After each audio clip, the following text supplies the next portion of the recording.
Bonjour et bienvenue à cette édition de la Tribune TVHR. Ma première invitée vient de présenter son équipe complète en vue de l'élection de novembre prochain. Il s'agit de la mairesse de Saint-Jean-sur-Richelieu. L'équipe, en fait, se nommera équipe André Bouchard. Il s'agit donc de la mairesse de Saint-Jean, Mme André Bouchard. Mme Bouchard, bonjour. Bonjour. Puis je vous rappelle que je suis ici en tant que candidate à la mairie. Exactement. Donc, vous n'êtes pas ici qu'en tant que mairesse, mais en tant que candidate et chef de l'équipe André Bouchard. D'ailleurs, donc, vous avez présenté votre équipe entière la semaine dernière. Pourquoi d'abord avoir présenté l'équipe en entier? Parce que les deux autres principaux candidats, eux, ils sont allés là, un candidat à la fois. Donc, vous présentez votre équipe au complet. Pourquoi avoir annoncé ça, là, les 12 candidats en même temps? C'était la stratégie que je voulais adopter. La stratégie des deux autres équipes, c'était la stratégie que j'avais adoptée en 2021. Alors, personnellement, je trouve que si je veux présenter une équipe, je la présente au complet. Alors, c'est pour ça que... Puis, j'étais comme les autres aussi. J'entendais les rumeurs. Les rumeurs m'étaient rapportées, celles qui disaient elle ne présente pas d'équipe parce qu'elle n'a pas d'équipe. Je les ai entendues. Alors que ce temps-là m'a permis de rencontrer des dizaines de personnes, des dizaines de bonnes personnes. Puis cette fois-ci, contrairement à 2021, où je ne sais pas si vous vous rappelez, 2020 et 2021, la pandémie, le confinement, moi, il y a des candidats là, que j'ai rencontrés pour la première fois à la prise de photos chez Rémi Boily parce que je les avais vus avec un masque. Là. Alors, c'était difficile. Alors que là, ce que j'ai fait, étant donné qu'on était déjà 3 équipes annoncées, j'ai essayé d'aller dans des secteurs où est-ce que les gens ne pensaient pas d'aller. Parce que moi, je crois vraiment qu'il faut apporter un souffle nouveau au conseil municipal. Bon. Et c'est intéressant que vous utilisiez le mot « souffle nouveau » parce que vous êtes quand même la mairesse en place. Oui. Donc, en principe, si vous vous représentez, vous souhaitez donc amener une continuité, mais là, c'est pas ce que vous dites, c'est que vous souhaitez amener un souffle nouveau. Oui, mais ça va faire 4 ans aux élections que je suis mairesse. Ouais. J'ai eu une courbe d'apprentissage assez impressionnante parce que moi, je suis arrivée à la ville de Saint-Jean avec juste une expérience de gouvernance administrative, politique. Je savais la différence, je connaissais la ligne, alors je suis arrivée avec ça. Je considère que les 2 premières années, j'ai appris comment fonctionnait l'appareil municipal, l'appareil réglementaire et tout ça. Alors, je pense que durant ce mandat-là, on s'est doté d'outils importants pour projeter la ville au 21e siècle. Alors, c'est pour ça que moi, oui, peut-être que je considère que je fais encore partie du souffle nouveau parce que aussi, je pense que peut-être que les gens d'expérience nous ont quand même empêchés de faire certaines choses, ont retardé certaines décisions. Bon. On va parler de votre équipe. Oui. Donc, 12 candidats. Il y a 2 conseillères sortantes donc, qui se représentent avec vous. On parle de Mme Lynne Poitras et Mme Marianne Lambert. Et comment vous avez constitué votre équipe? Comment j'ai constitué? En faisant des rencontres, pour commencer. Puis moi, je l'ai toujours dit, ça, depuis que je suis mairesse, puis je le disais avant. Moi, je suis une généraliste. Alors, j'aime m'entourer de personnes qui sont meilleures que moi dans leur sphère d'activité. Alors, j'ai constitué une équipe de personnes, par exemple, District 1, Vieux-Saint-Jean. J'ai Philippe Bernier-Lévesque, que vous allez recevoir sous peu, qui est un travailleur social, qui est très conscient des problématiques de santé mentale parce qu'il dirige un organisme et qui est très au fait des enjeux du centre-ville de Saint-Jean, du centre-ville d'Iberville. Alors, District 2, c'est Marianne Lambert. District 3, c'est André-Claude Beaulac, qui est propriétaire d'un organisme de yoga, qui est un homme d'affaires, qui est un entrepreneur, qui est intéressé au mieux vivre ensemble des communautés. District 4, Louis Boucher, un enseignant, un résident du secteur Saint-Eugène. Il enseigne à Saint-Eugène. Ses enfants sont allés à l'école Saint-Eugène. C'est un partenaire de la communauté. Il est très au courant aussi de ce qui anime Saint-Eugène. District 5, Anne-Marie Noël. Anne-Marie Noël qui, ça fait plusieurs années, milite dans le milieu scolaire à titre de parent bénévole, à titre de membre actif du comité de parents.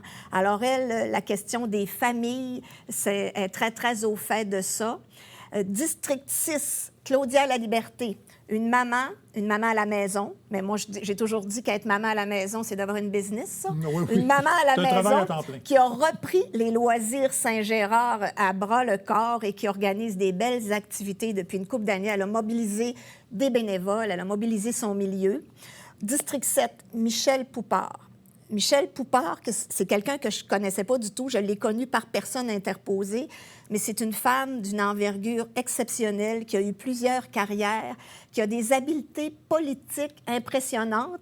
Elle a déjà été attachée politique de Mme Michèle Dionne du gouvernement Charest.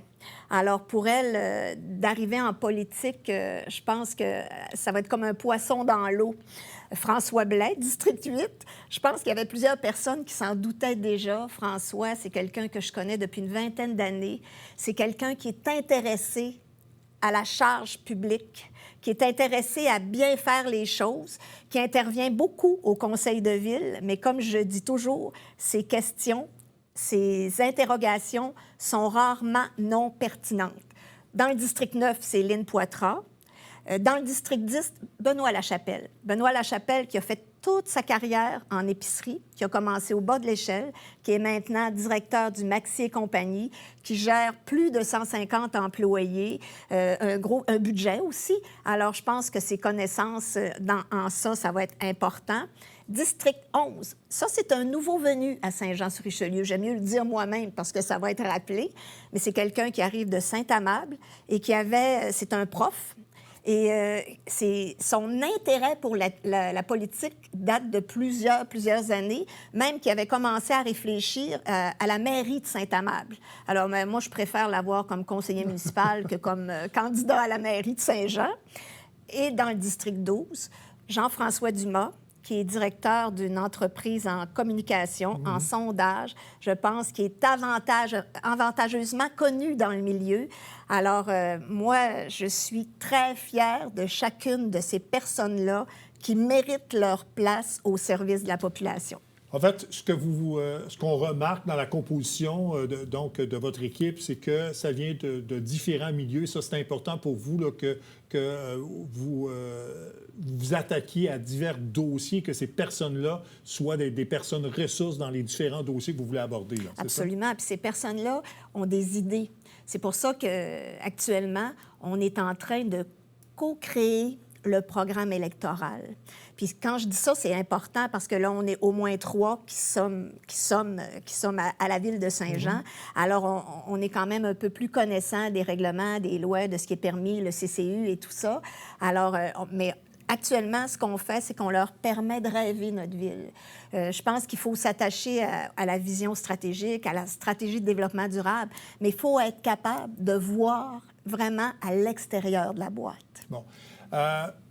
La façon aussi dont ça a été composé, et vous l'avez mentionné, je pense, dans le Canada français la semaine dernière, c'est que vous souhaitiez avoir une équipe plus unie que lors de la dernière élection. Ça, c'est important pour vous aussi, là, d'avoir des candidats peut-être qui sont sur la même longueur d'onde. Bien, écoutez, je pense que c'est forte de l'expérience de la dernière élection. Quand je me suis présentée, l'équipe André Bouchard, je pensais avoir une équipe unie autour de valeurs communes comme le respect, travailler fort, arriver préparé, être présent dans son milieu. Moi, je croyais vraiment que c'était ça que j'avais réuni. Mais force a été d'admettre qu'une fois élu, c'est comme si on n'avait plus grand-chose en commun. Par exemple, les conseillers d'expérience qui étaient sur mon conseil, puis pour qui j'ai le plus grand respect, bien, quand on prenait une décision à la majorité, puis qu'eux, ils n'étaient pas d'accord, bien, ils nous disaient qu'on ne les écoutait pas. Mais un conseil, c'est comme ça. Moi, je n'ai jamais exigé une ligne de parti. Ce que j'exige, par exemple, c'est qu'une fois qu'il y a une décision qui a été prise à la majorité, bien, les autres, même s'ils n'étaient pas d'accord, puis ça, c'est public, ils ont le droit d'être pas d'accord, mais ils demeurent solidaires de la décision. c'est un peu ça qui a manqué, je pense, avec le dernier conseil. Alors, c'est forte de cette expérience-là que je me suis dit, là, il faut que je prenne ça autrement.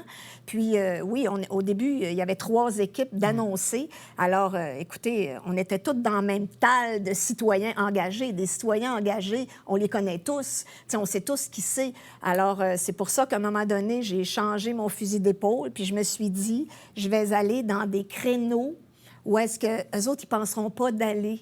Puis, c'est comme ça que j'ai choisi les membres, mais surtout, c'est comme ça qu'ils m'ont choisi. Puis ça, pour moi, ça a une valeur exponentielle. Oui. Bon, vous avez parlé, donc, vous êtes à préparer votre programme électoral. Ouais. Mais quand même, vous avez sans doute certaines idées, certains projets. Là, je vais m'adresser à la chef et non pas à la mairesse. Est-ce qu'il y a des dossiers, des choses particulières pour la Ville de Saint-Jean que vous souhaitez attaquer si jamais vous êtes réélu à la mairie? Bien, il y a des choses, en tout cas, que je ne veux pas arrêter de faire.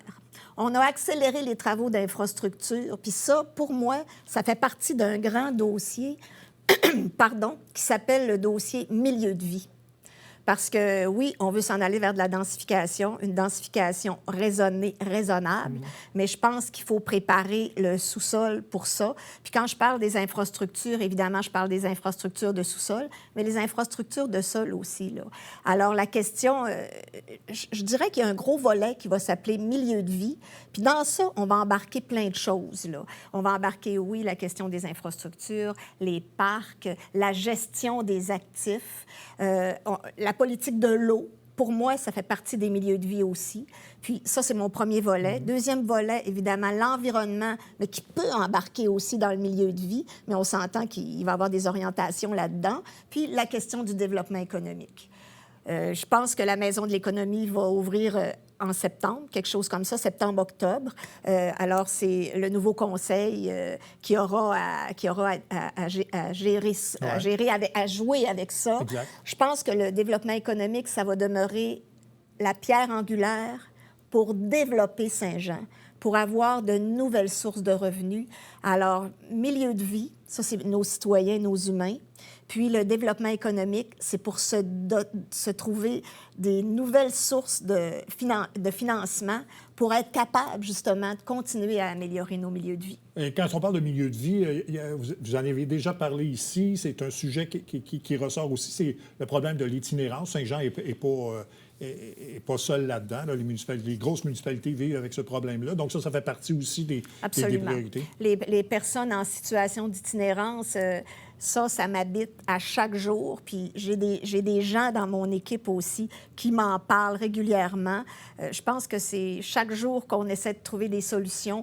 Alors, quand je suis arrivée en mandat, quand j'ai été élue chef de parti puis mairesse, c'est un problème qui est arrivé comme ça parce qu'il n'y en avait pas avant. C'était post-pandémie, alors on connaît la mécanique, là. Mais c'est vraiment une problématique sociale à laquelle il va falloir trouver une solution. Je pense que c'est une solution, il va y avoir plusieurs solutions, puis c'est à ça qu'il va falloir s'attaquer. Bon, je termine l'entrevue en disant que vous avez plusieurs chapeaux. Vous êtes aussi préfet de la MRC du Haut-Richelieu, mais là, il y a la vice-présidence de l'Alliance du corridor ferroviaire Estrie-Montérégie qui s'ajoute à vos tâches. C'est le maire de Farnham, Patrick Melchior, qui assumera la présidence. Donc, plusieurs chapeaux donc, pour vous. Et ce sera donc encore des semaines très occupées. Ah, puis je me plais à dire que la ville de Saint-Jean-sur-Richelieu était en disgrâce, mais ces années-là sont derrière nous parce que la ville de Saint-Jean-sur-Richelieu est très bien accueillie sur toutes les tribunes. Madame Bouchard, merci beaucoup. Bonne campagne électorale et puis bon été. On aura l'occasion de se reparler donc au retour en septembre. Merci beaucoup. Ça me fait plaisir. Merci. On fait une pause et on vient tout de suite après.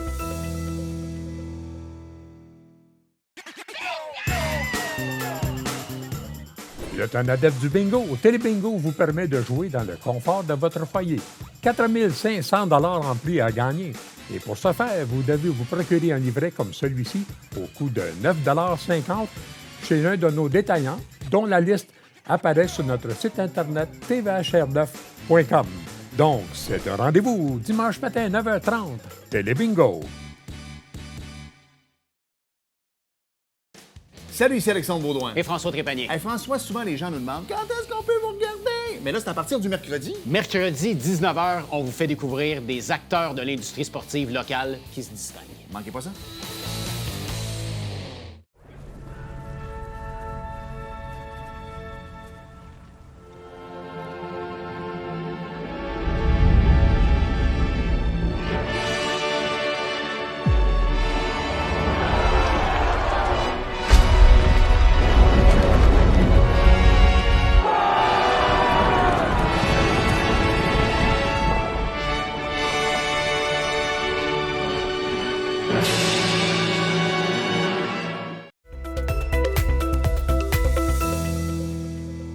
Avant de passer à ma prochaine invitée, deux petites nouvelles. D'abord, la vérificatrice générale de la Ville de Saint-Jean-sur-Richelieu va déposer ce soir, 27 mai, son rapport annuel pour l'année 2024. Madame Sonia Guilbeault sera avec nous la semaine prochaine pour nous parler de ce rapport. Et on a procédé aussi vendredi dernier à l'inauguration de la Maison des aînés alternative de Carignan. Ce MDA là, se veut un modèle selon le CIS Montérégie-Centre et accueille depuis janvier ses premiers résidents. Ça aussi, on va vous en parler au cours des prochaines semaines. Ma prochaine invitée est chargée de projet pour Assisto. Il s'agit de Mme Vicky Potvin. Mme Potvin, bonjour. Bonjour. Bien, parlez-nous d'abord d'Assisto, parce que c'est quand même important pour la région. Là, vous regroupez, donc, vous offrez en fait des services pour plusieurs personnes et plusieurs organismes, mais peut-être nous parler davantage de ce qu'est Assisto. Oui, effectivement. Donc, Assisto, c'est un répertoire de ressources dont le responsable est la Corporation de développement communautaire au Richelieu-Rouville, donc un regroupement d'organismes communautaires sur le territoire que je viens de nommer. Et le répertoire, en fait, compose environ 230 organismes communautaires qui vont desservir les 24 municipalités, soit de la MRC du Richelieu, celle de Rouville et de Chambly et de Carignan. Donc, évidemment, la plupart des organismes qui sont répertoriés vont couvrir le Haut-Richelieu, étant donné que c'est la plus grande portion du territoire. Et puis, ce qu'on peut retrouver comme type de ressources communautaires sur le répertoire, ce sont autant des organismes qui vont répondre à des besoins essentiels. Donc, quand on pense besoin de se loger, de se nourrir, de se vêtir, évidemment, si on a des problématiques, par exemple, de santé mentale, d'itinérance aussi, on va avoir des organismes qui vont faire de l'accompagnement en ce sens-là. Mais on peut aussi faire des recherches si on souhaite faire du bénévolat. Donc, les centres d'action bénévole sont répertoriés. On peut même aller jusqu'aux organismes familles, les organismes qui soutiennent aussi les personnes avec certaines limitations, que ce soit physiques ou intellectuelles. On pense souvent aussi aux troubles du spectre de l'autisme. Donc, c'est assez varié, là, les champs d'intervention qu'on va couvrir avec le répertoire Assisto. Bon.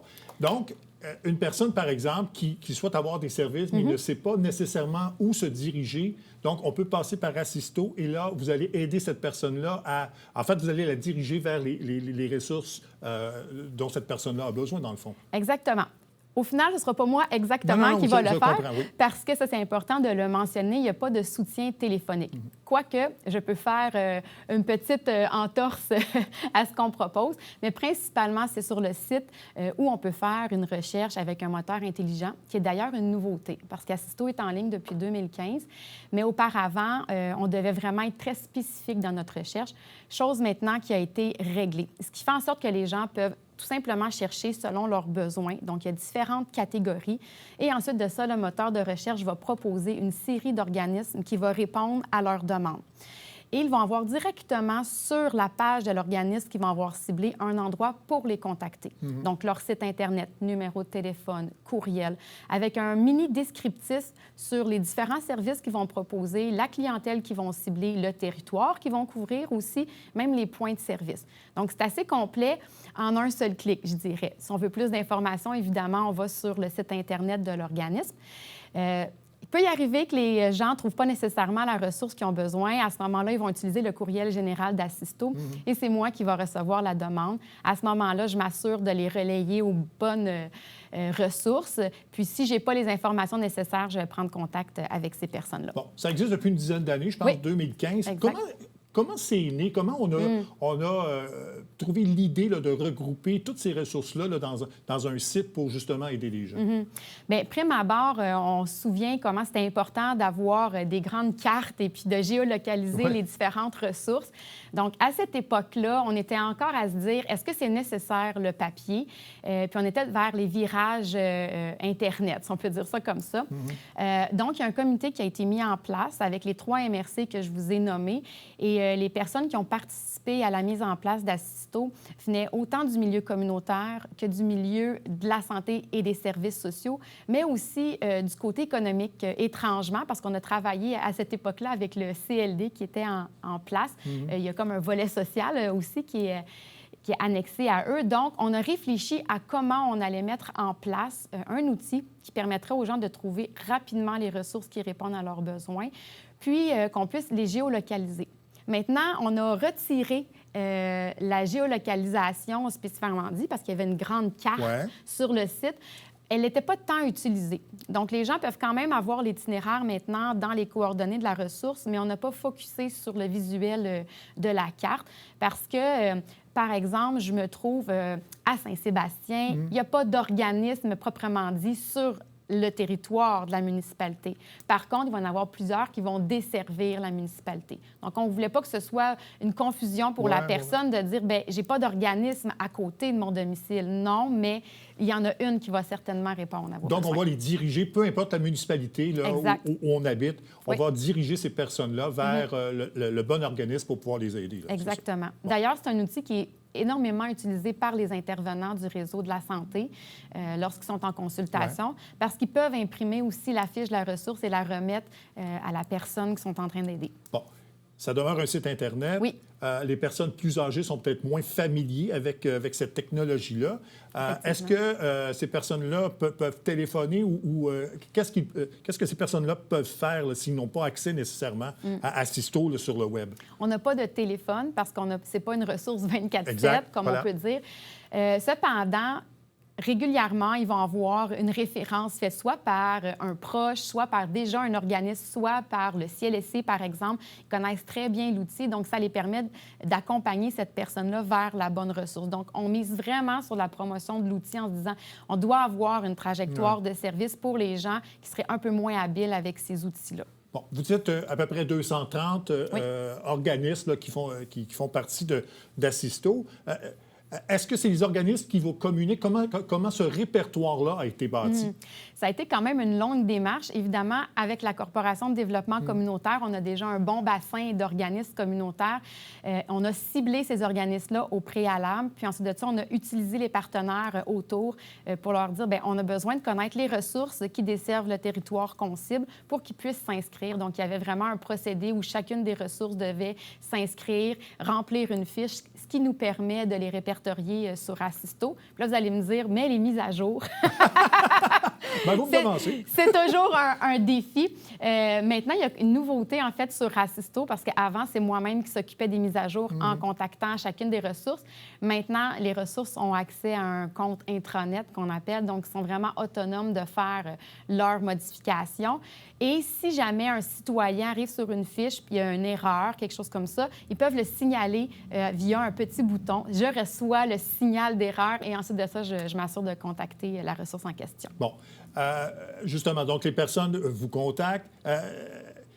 Est-ce que vous avez parlé que c'était très utilisé, mais est-ce qu'on a des chiffres? Est-ce qu'on sait à peu près le rayonnement qu'Assisto peut offrir aux gens là, annuellement ou depuis votre création? Tout à fait. Évidemment, on suit là, la référence d'Assisto. Ce que je peux dire, c'est que à cause qu'on a mis en place un formulaire qui se rend directement à la ressource, je suis en mesure de voir le nombre de demandes que nos ressources vont recevoir annuellement. Ça représente entre 500 à 600 demandes par année que les différentes ressources vont recevoir. Évidemment, il y a des secteurs qui sont plus ciblés que d'autres. Donc, quand on parle du logement, santé mentale, centre d'action bénévole, tout ce qui est au niveau de la sécurité alimentaire, où ce sont vraiment des organismes qui vont sortir fort au niveau des demandes. Mais on a quand même des demandes à d'autres niveaux, que ce soit pour le loisir, pour les familles, par exemple.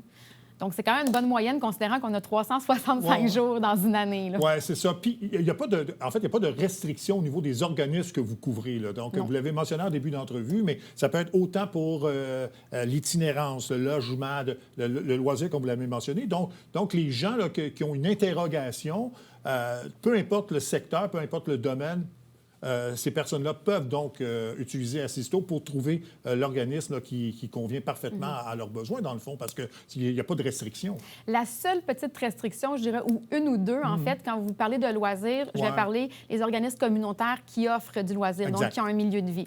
Donc, par exemple, si vous cherchez une ligne de baseball, vous ne le trouverez pas sur Assisto. Donc, on ne couvre pas les loisirs sportifs, par exemple, ou les loisirs, ou tous les organismes au niveau culturel. On n'accepte pas non plus les entreprises privées.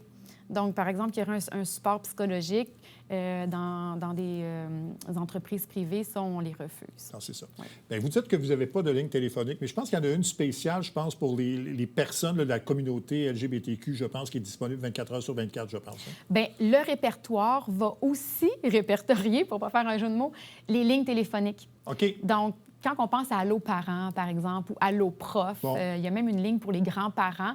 Ce sont souvent des lignes qui sont à l'échelle nationale, mais ils desservent notre territoire, donc ils sont aussi répertoriés. Mm-hmm. Bon, on a parlé, ça fait à peu près 10 ans d'existence. Est-ce que le financement est difficile? Parce qu'on parle beaucoup du financement des organismes qui reçoivent de moins en moins de soutien. Comment ça se passe pour Assisto de ce côté-là? Donc, les organismes ne payent pas pour être sur la plateforme. Puis ça, on essaye là, de vraiment maintenir cette entente-là qu'on a avec le comité qui a été mis en place, parce qu'on s'entend qu'il y a plusieurs organismes qui décideraient de ne pas payer pour y figurer, et on veut rendre les organismes le plus accessibles possible. Ce qui fait en sorte qu'on peut compter depuis déjà 10 ans, en dehors d'un financement plus ponctuel pour s'assurer d'une refonte et tout ça, parce que c'est plus coûteux, mais annuellement, pour le pérenniser, on compte sur la participation de la MRC du Richelieu, la MRC de Rouville et des villes de Chambly et Carignan. On a aussi le CIS de la Montérégie-Centre qui va nous soutenir pour la pérennisation du répertoire, et on demande un financement ponctuel à nos élus politiques aussi.